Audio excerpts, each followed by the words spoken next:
नाज़रीन, आप सब लोग कैसे हैं? अल्लाह से दुआ करती हूँ आप अच्छे होंगे। आप भी मेरे हक़ में दुआ कीजिएगा और मेरी वीडियो को लाइक करिए, चैनल को सब्सक्राइब करिए और ज़्यादा से ज़्यादा मुझे कमेंट्स करिए, मुझे बताइए कि आपको मेरी हदीस कैसी लगती है। अगर उसमें कोई भी थोड़ी सी भी अगर मेरे पढ़ने में या किसी चीज़ में कोई कमी होगी तो मैं उसे अल्लाह से माज़रत चाहती हूँ और आप लोगों से भी माज़रत चाहती हूँ। और आप मेरी वीडियो अगर कोई कमी हो मुझे बताइए, मैं उसे फिर बताऊँगी या उसे उस कमी को दूर करूँगी। और मैं आपसे यही कहना चाहती हूँ कि देखिए, जो भी मैं आपको या हदीसें सुनाती हूँ, हदीसें पढ़ती हूँ, तो आप मैं इसलिए बता रही हूँ आपको, मैं अल्लाह के काम में लगी हूँ, तो आप मेरे अल्लाह के काम को आगे बढ़ाइए, तो आपको अल्लाह ताला इसका अजर सवाब देगा।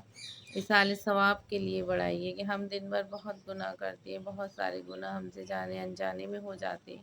अगर हम एक ये काम कर लेंगे, आप मेरी वीडियो को आप आगे बढ़ाएंगे, मुझे सब्सक्राइब करेंगे, शेयर करेंगे, तो अल्लाह ताला आपको इसकी नेकी देगा, क्योंकि मेरी वीडियो किसी और तक पहुंचेगी, कोई और मेरी हदीस सुनेगा और उसका हो सकता है बहुत से लोग ऐसे होते हैं जो उन्हें नहीं पता है मेरे प्यारे नबी करीम सल्लल्लाहु अलैहि वसल्लम की ज़िंदगी के बारे में। जैसे कि मैंने असहाबे फ़ील का वाक़या आपको सुनाया, बहुत से लोगों को ये भी नहीं पता कि उस वाक़ये में क्या हुआ था। बस यही सुना है कि वो अबाबील आई थी, अबाबील ने पत्थर मारे थे, ये सुना है। लेकिन ये नहीं पता है उन्हें कि उनके दादा जान का क्या नाम था, उनके मेरे नबी करीम सल्लल्लाहु अलैहि वसल्लम के वालिद और वालिदा का क्या नाम था। और मेरे नबी ने सारी ज़िंदगी की उनकी जो सीरतुल मुस्तफ़ा मेरे नबी की जो सीरत है, तो उसके बारे में नहीं पता मेरे नबी कैसे थे, क्या क्या खाना पसंद करते थे। आप सब ये ज़रूरी है हमें जानना, और हम जानेंगे तभी तो हम अपने बच्चों को बताएंगे। और हमारे बच्चों को ज़रूरी है कि वो हमारे इस्लाम में जो गुज़र चुका है उससे वाकिफ़ हों, और जो हो रहा है उससे भी वाकिफ़ करिए उन्हें बताइए कि जैसे कि फ़िलिस्तीन में हमारे जो मुसलमान हैं वो हमारे भाई हैं। फ़िलिस्तीन से हमारे मुसलमानों का रिश्ता बहुत गहरा है।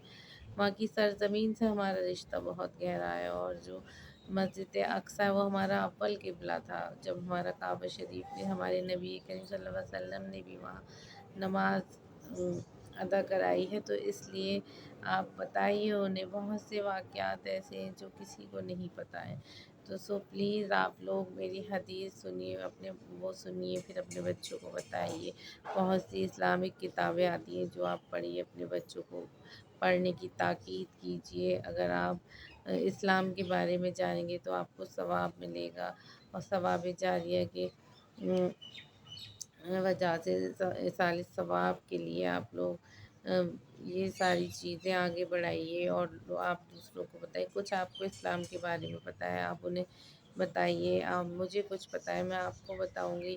तो ऐसे ही हमारा दीन इस्लाम आगे बढ़े। बहुत से लोग मतलब नहीं जानते, बहुत सी जगहों पे नहीं जानते, हम जैसे लोग नहीं जानते। बहुत सारे लोग ऐसे जो नहीं, उनके दादा का नाम क्या था, आपके कितने बेटे थे, आपकी कितनी बेटियां थीं, आपकी कितनी बीवियां थीं। मेरे नबी की ज़िंदगी से जुड़े वाक़यात, मौजिज़े, वो सब आप बताइए अपने बच्चों को, क्योंकि जब हम अपने बच्चों को ये सब बताएंगे तो मेरे नबी की जिस तरह मेरे नबी की सुन्नतों पर जो चलता है वो एक अच्छा और नेक मुसलमान बन जाता है। उसका दिल रहम से भर जाता है, उसका दिल नरम हो जाता है, वो कभी तकब्बुर नहीं करता और वो अल्लाह से डरता है। और अल्लाह से डरते रहिए। अल्लाह से जो डरेगा वो बहुत कम गुनाह करेगा, क्योंकि जब वो गुनाह करेगा तब उसे अपने अल्लाह की याद आएगी। वो कभी गुनाह करने की, फिर एक दिन ऐसा आएगा जब वो अपने सारे गुनाह छोड़ देगा। तो आप नमाज़ पढ़िए, नमाज की ताकीद करिए, पाँचों टाइम की, आप भी अपने बच्चों को, क्योंकि नमाज ही हमें अपनी आखिरत तक पहुंचाएगी। तो इसलिए हम नमाज़ पढ़ें, नमाज हमारे लिए बहुत ज़रूरी है। और हमारे नबी करीम सल्लल्लाहु अलैहि वसल्लम की आंखों की ठंडक है नमाज, इसलिए हमें नमाज़ पढ़ना चाहिए, अपने लिए भी, अपने खुदा के लिए भी। सुभान अल्लाह।